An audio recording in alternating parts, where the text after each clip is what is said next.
Hi friends, இன்றைக்கி நம்ம என்ன பார்க்க போகிறோம் அப்படின்னா கொய்யாப்பழ சட்னி எப்படி செய்யலாம் அப்படிங்கிறத பார்க்கலாம். அதுக்கு தேவையானது நான் 2 கொய்யாப்பழம் எடுத்துருக்கேன், ஒரு 5-6 சின்ன வெங்காயம், 5 பூண்டு பல், கொஞ்சம் கடலைப்பருப்பு, காஞ்ச மிளகாய், ஒரு சின்ன துண்டு புளி எடுத்திருக்கேன்.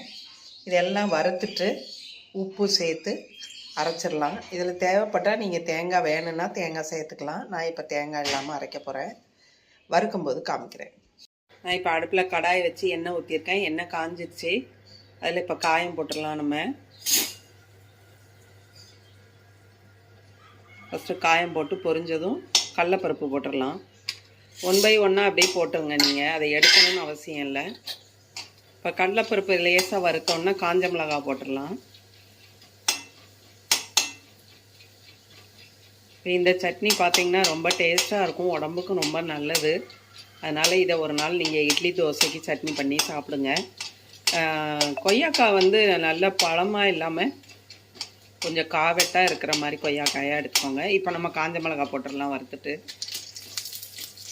இது போட்டு கொஞ்சம் நேரத்தில் நீங்கள் சின்ன வெங்காயமும் பூண்டையும் போட்டுருங்க. இப்போ சின்ன வெங்காயமும் பூண்டும் போட்டாச்சு.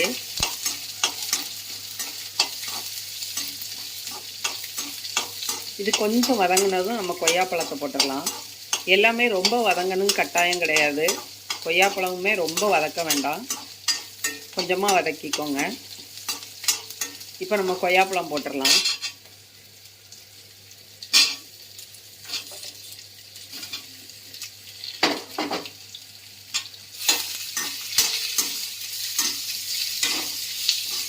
இது வதங்கிறதும் உங்களுக்கு எப்படி இருக்குன்னு எந்த ஸ்டேஜ் வரைய வதக்கணும்னு அப்புறம் காமிக்கிறேன். இதில் கொஞ்சம் வாசனைக்காக கருவேப்பிலை சேர்த்துக்கலாம். நம்ம கருவேப்பிலை சேர்த்துட்டு வதங்கிட்டு வெங்காயம் ஆஃப் பண்ணி ஆற வச்சு எடுத்துகிட்டு நம்ம சட்னி அரைச்சிட்டு காமிக்கிறோம்.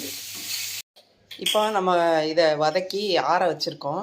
இது ஆறுனதுக்கப்புறம் இப்போ நம்ம அரைச்சி எடுத்துகிட்டு வந்துட்டு உங்களுக்கு காமிக்கிறேன்.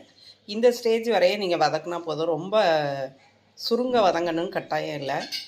இப்போ நான் இதை உப்பு இது கூட புளியும் சேர்த்து நான் அரைச்சி எடுத்துகிட்டு வந்துடுறேன். இப்போ பாருங்கள், நம்ம இந்த சட்னி அரைச்சி எடுத்துகிட்டு வந்தாச்சு. எந்த அளவுக்கு அரைச்சா போதும். நீங்கள் இது உங்களுக்கு காரம் பத்தலை அப்படின்னு நீங்கள் இது பண்ணிங்கன்னா கூட கொஞ்சம் காஞ்ச மிளகாய் சேர்த்துக்கோங்க. நான் காரம் கம்மியாக தான் சேர்த்துருக்கேன். இப்போ இதுக்கு நான் ஒரு தாளிப்பு கொட்டியிருக்கேன். கடுகு, கருவேப்பிலை, ஒரு காஞ்ச மிளகாய் போட்டு தாளித்து கொட்டியிருக்கேன். செஞ்சு பாருங்கள், சாப்பிட்டு பாருங்கள். ரொம்ப நல்லாயிருக்கும், டேஸ்ட்டாக இருக்கும், உடம்புக்கும் ரொம்ப நல்லது. வாரத்தில் ஒரு தடவை 2 தடவை இந்த மாதிரி சட்னி செஞ்சு சாப்பிட்டு பாருங்கள். லைக் பண்ணுங்கள், ஷேர் பண்ணுங்கள், சப்ஸ்கிரைப் பண்ணுங்கள். நன்றி, வணக்கம்.